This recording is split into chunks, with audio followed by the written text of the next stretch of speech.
There was a Chassid a follower of the fourth Rebbe of Chabad, Rabbi Shmuel. This was like, about 150 years ago or something.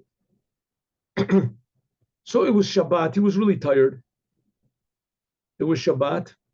And he sat in the synagogue. Everyone had left. And he usually prayed a little bit after everybody. He wanted to sit and think, collect his thoughts, and he prayed. And so he was praying in a corner, sitting. I don't remember the story if he fell asleep or not. Could be he sort of dreamed off in the corner. All of a sudden he heard a noise, and he saw that the Rebbe had entered the room and was standing at the front of the room, and he was talking. He was talking. So he thought, well, the Rebbe is praying. I don't want to disturb him. He doesn't know what to do. So he didn't want to leave because it would make noise. And the Rebbe is like, holy of holies, the Moses of the generation. And it said, so he was quiet. He was totally quiet, just sat there in silence, hoping the Rebbe wouldn't notice him when he left.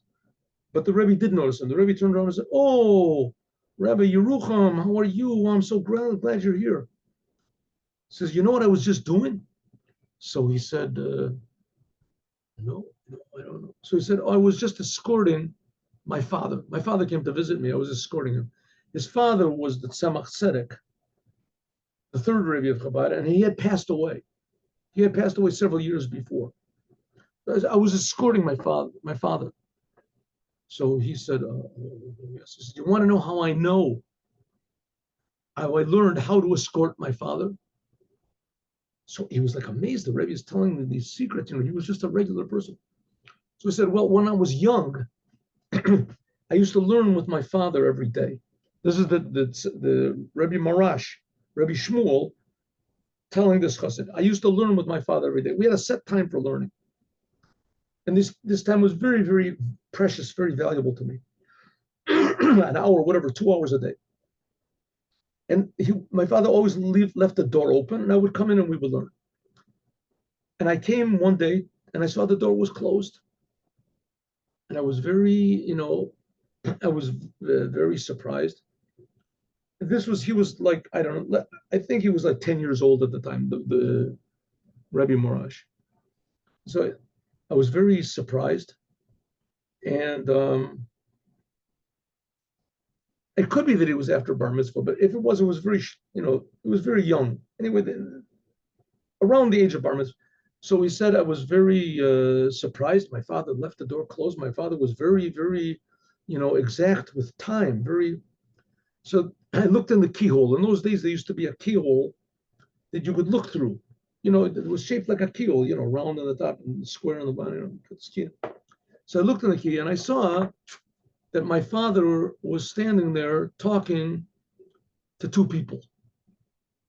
And I looked at them and I saw that one of the people was, I saw from pictures that was the previous, that was the first Rebbe of Chabad, who was his grandfather, right? No, his great grandfather. It was his great grandfather. It was the first Rebbe of Chabad, and somebody else I didn't recognize. So my father came to the door suddenly, and he opened up the door, and he said, "Oh, Shmulik, you're here. Come in." So I was very surprised. I was very surprised. He said, "Oh, this is my Shmulik, and let's maybe say a mimer." So I said to him, "Listen, if one of the rabbis will say a mimer, then I'll repeat it.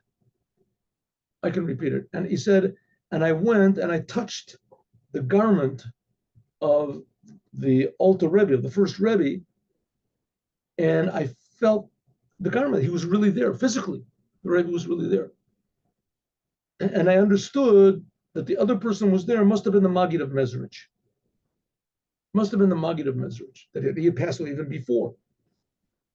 And so my great-grandfather said a mimer, a short mimer, and he asked me to repeat it, and I repeated it. And my father said, he says, nice, huh? He said to to his grandfather. He said, he says, nice. He said to the Alter Rebbe, he knows how to talk. And they said, yo, yes, very nice. And then he said, my father, the Tzemach Tzedek, he escorted his grandfather, the Alter Rebbe, and the Maggid, he escorted them, that they should go back to where, their places in heaven or wherever they're. He says, and from that I learned how to escort my father when he comes to me. That's the story. So what's the point of the story? The point of the story is that these people that passed away, maybe they passed away from our sight and from our, normal understanding of what a human being is.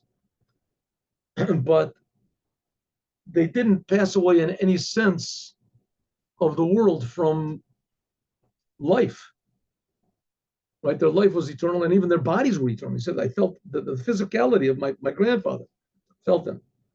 And so what does this mean? This means that we don't know what reality really is. We don't know how tremendously important this world is. The world that we see now with our eyes does not reflect the true infinity and importance and holiness of what the world really is. And the world is something infinite, and that's why these rabbis, they could appear or not appear, at will, even though that according to all appearances that they passed away. I mean, they were buried. So it's the same thing about Yaakov Avinu, that he didn't die, but on the other hand, he did die. They buried him. Then we go to Merit al-Machpelah, there's 4 people that buried him. It means we don't understand what the physical world really is. So what we see, death and things like that, is not really reality. It's a little something like reality.